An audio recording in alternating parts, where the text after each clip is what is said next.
सामने सुप्रिया सुले बैठी हुई थी, सुनेत्रा पवार थे, पार्थ पवार थी। परिवार के सभी सदस्य अब से थोड़ी देर पहले निकल गए एयरपोर्ट के लिए और ये जानकारी मिली है कि संभवतः मुंबई नहीं सीधे पुणे लैंड करेंगे, क्योंकि पुणे में शाम के बाद आप लैंड नहीं कर सकते और वहाँ से सबसे करीब होगा। इस वजह से परिवार यहाँ से निकल गया है और 11 साढ़े 11 का समय जैसा हमें बताया गया था उससे वो फ्लाई करके, जहाँ तक हमें जानकारी अभी तक रोमाना, सीधे पुणे लैंड करेंगे। तो परिवार के जितने सदस्य यहाँ पर थे ये सभी लोग इकट्ठा अब से चंद कुछ सेकेंड्स पहले यहाँ से निकल चुके हैं। अजीत पवार का ये एक्सीडेंट में निधन होना ये बहुत ही दुखद और दुर्भाग्यपूर्ण है।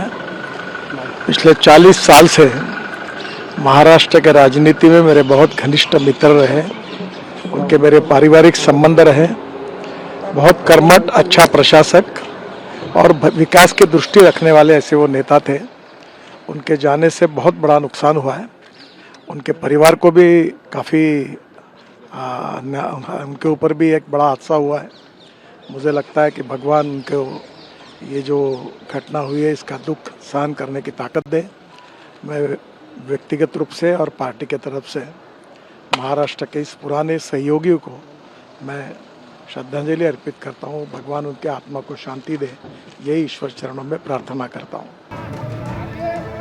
দেখো এখন অব্দি যে ডিজিসিএ থেকে জানা যাচ্ছে কি এই বিমানটি প্রায় 15 বছর পুরনো ছিল এবং এটাকে লিজে একটা দিল্লির কোম্পানি থেকে নেওয়া হয়েছিল। এই দিল্লি কোম্পানিটি পার্মানেন্ট পার্কিং এটা দিল্লিতেই হতো এবং এই মুহূর্তে অজিত পাওয়ারের জন্য চার্টার্ড প্লেন হিসাবে কাজ করছিল এই বিমান। সেখানে যিনি পাইলট ছিলেন আজকে ক্যাপ্টেন সুমিত কাপুর এবং তার সঙ্গে ক্যাপ্টেন সম্ভবী পাঠক দুজন ছিলেন এবং 3 জন ছিলেন যাত্রী, যার মধ্যে অজিত দাদা পাওয়ার নিজে ছিলেন, তার একজন সহায়ক বিপিন যাদব ছিল এবং পিঙ্কি মালি অ্যাটেন্ডেন্ট। এই 5 জন ছিলেন এই প্লেনে এবং যেটা সূত্রমত বলা হচ্ছে এখন ডিজিসি যেটা জানাচ্ছে কি যখন বারামতির দিকে যায় প্লেনটি আজকে সকাল 7টায় মুম্বাই থেকে রওনা দেয় প্লেন এবং যখন তারা ট্রাই করছিলেন বারামতিকে ল্যান্ডিং করার জন্য সেই সময় প্রথমে ল্যান্ডিংয়ে কিছু অসুবিধা হয়, সেকেন্ড অ্যাটেম্প্ট নেওয়া হয়, যখন সেকেন্ড অ্যাটেম্প্ট নিচ্ছিল ফ্লাইটটি ল্যান্ড করার জন্য সেই সময় ক্র্যাশ হয়েছে প্লেন এবং 5 জনেরই মৃত্যু হয়েছে ঘটনাস্থলেই। সেখান থেকে মৃতদেহগুলো এই মুহূর্তে আহিল্যাবাই হোলকার হাসপাতাল রয়েছে বারামতিতে, সেখানে নিয়ে যাওয়া হয়েছে।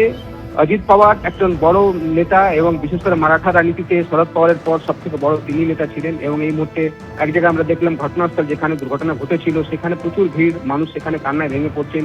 এই মুহূর্তে আহিল্যাবাই হোলকার হাসপাতালে প্রচুর মানুষের ভিড় রয়েছে।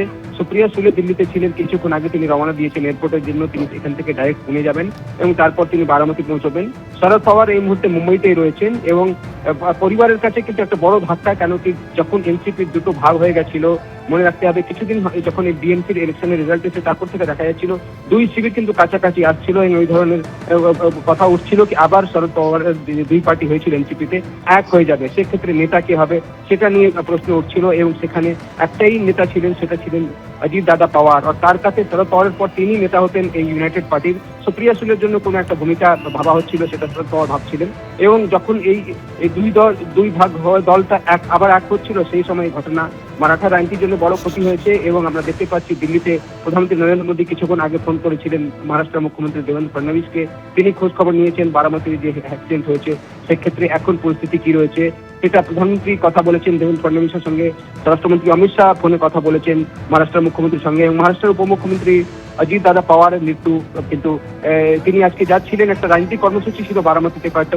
অনুষ্ঠান তার বলা হয়েছিল 10টা থেকে যেতে হবে, তাই আজকে সকাল 7টায় রওনা দেয় দিল্লি এয়ারপোর্ট থেকে, মুম্বাই এয়ারপোর্ট থেকে তার এই চার্টার্ড প্লেন এবং বারামতিতে প্রথমেই ল্যান্ডিং অসফল হয়, দ্বিতীয়বার যখন ল্যান্ডিং এর জন্য ট্রাই করছিল তার বিমান সেই সময় ক্র্যাশ হয়েছে এবং 5 জন যারা ছিলেন এই এয়ারক্রাফটে 5 জনের মৃত্যু হয়েছে, কনফার্ম করেছে director general of civil aviation. आज का दिन दुर्भाग्य का दिन है। इतनी बड़ी दुर्घटना शायद हम पिछले दशक में ऐसी दुर्घटना कभी हमको दिखने को नहीं मिला।